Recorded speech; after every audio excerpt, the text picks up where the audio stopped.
I don't want to leave now until I have found it out. There is a week more, and I think that will be enough. I'm feeling ever so much better.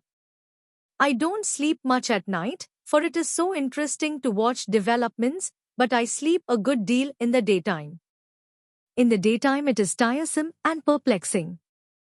There are always new shoots on the fungus, and new shades of yellow all over it. I cannot keep count of them, though I have tried conscientiously. It is the strangest yellow, that wallpaper. It makes me think of all the yellow things I ever saw, not beautiful ones like buttercups, but old foul, bad yellow things. But there is something else about that paper, the smell. I noticed it the moment we came into the room, but with so much air and sun it was not bad. Now we have had a week of fog and rain, and whether the windows are open or not the smell is here. It creeps all over the house. I find it hovering in the dining room, skulking in the parlor, hiding in the hall, lying in wait for me on the stairs. It gets into my hair. Even when I go to ride, if I turn my head suddenly and surprise it, there is that smell. Such a peculiar odor, too. I have spent hours in trying to analyze it, to find what it smelled like. It is not bad, at first, and very gentle, but quite the subtlest, most enduring odor I ever met. In this damp weather it is awful. I wake up in the night and find it hanging over me. It used to disturb me at first. I thought seriously of burning the house to reach the smell. But now I am used to it.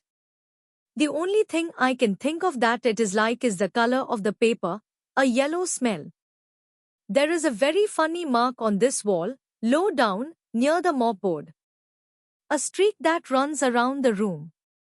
It goes behind every piece of furniture, except the bed, a long, straight, even smooch, as if it had been rubbed over and over. I wonder how it was done and who did it, and what they did it for. Round and round and round, round and round and round, it makes me dizzy. I really have discovered something at last. Through watching so much at night, when it changes so, I have finally found out. The front pattern does move, and no wonder. The woman behind shakes it. Sometimes I think there are a great many women behind, and sometimes only one, and she crawls around fast, and her crawling shakes it all over.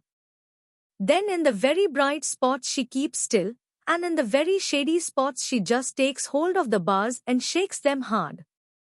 And she is all the time trying to climb through. But nobody could climb through that pattern, it strangles so, I think that is why it has so many heads. They get through, and then the pattern strangles them off and turns them upside down, and makes their eyes white. If those heads were covered or taken off it would not be half so bad. I think that woman gets out in the daytime. And I'll tell you why, privately, I've seen her. I can see her out of every one of my windows. It is the same woman, I know, for she is always creeping, and most women do not creep by daylight. I see her in that long shaded lane, creeping up and down. I see her in those dark grape arbors, creeping all around the garden. I see her on that long road under the trees, creeping along, and when a carriage comes she hides under the blackberry vines. I don't blame her a bit. It must be very humiliating to be caught creeping by daylight. I always lock the door when I creep by daylight. I can't do it at night, for I know John would suspect something at once. And John is so queer, now, that I don't want to irritate him. I wish he would take another room. Besides, I don't want anybody to get that woman out at night but myself. I often wonder if I could see her out of all the windows at once. But, turn as fast as I can only see out of one at one time. And though I always see her she may be able to creep faster than I can turn. I have watched her sometimes away off in the open country, creeping as fast as a cloud shadow in a high wind. If only that top pattern could be gotten off from the under one. I mean to try it, little by little.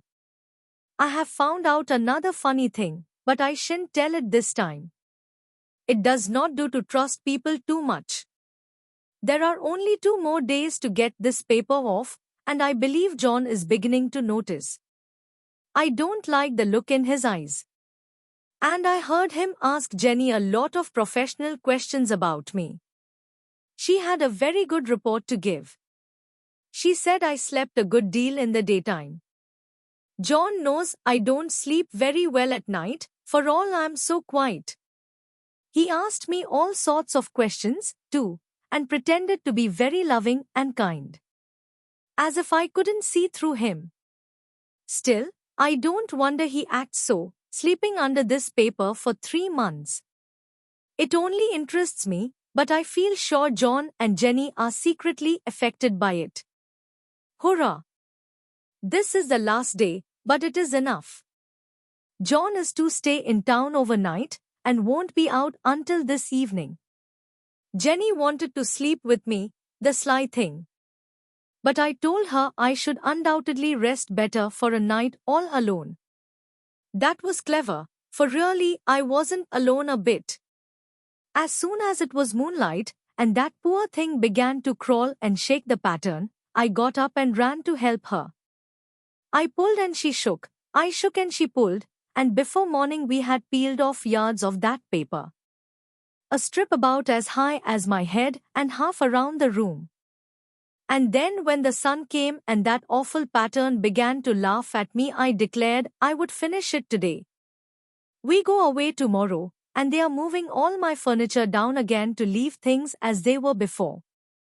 Jenny looked at the wall in amazement, but I told her merrily that I did it out of pure spite at the vicious thing. She laughed and said she wouldn't mind doing it herself, but I must not get tired. How she betrayed herself that time.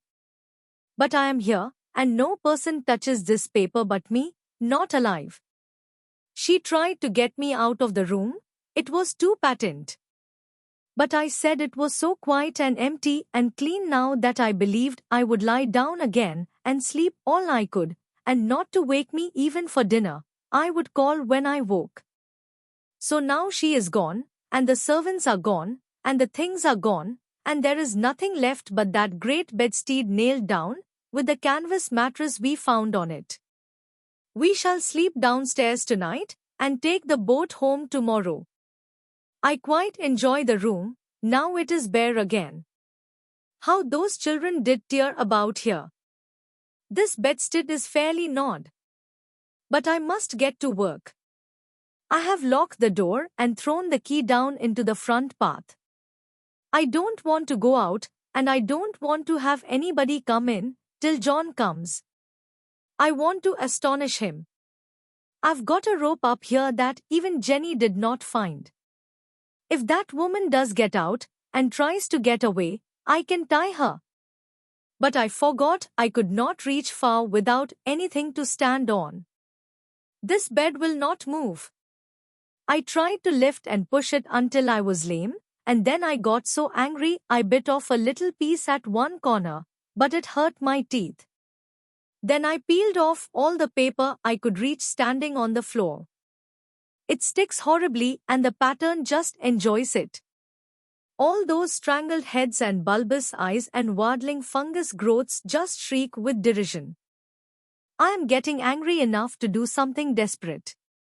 To jump out of the window would be admirable exercise, but the bars are too strong even to try. Besides, I wouldn't do it. Of course not. I know well enough that a step like that is improper and might be misconstrued. I don't like to look out of the windows even, there are so many of those creeping women, and they creep so fast. I wonder if they all come out of that wallpaper, as I did? But I am securely fastened now by my well-hidden rope, you don't get me out in the road there.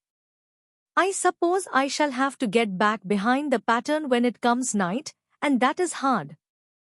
It is so pleasant to be out in this great room and creep around as I please. I don't want to go outside. I won't, even if Jenny asks me to. For outside you have to creep on the ground, and everything is green instead of yellow. But here I can creep smoothly on the floor, and my shoulder just fits in that long smooch around the wall, so I cannot lose my way. Why, there's John at the door.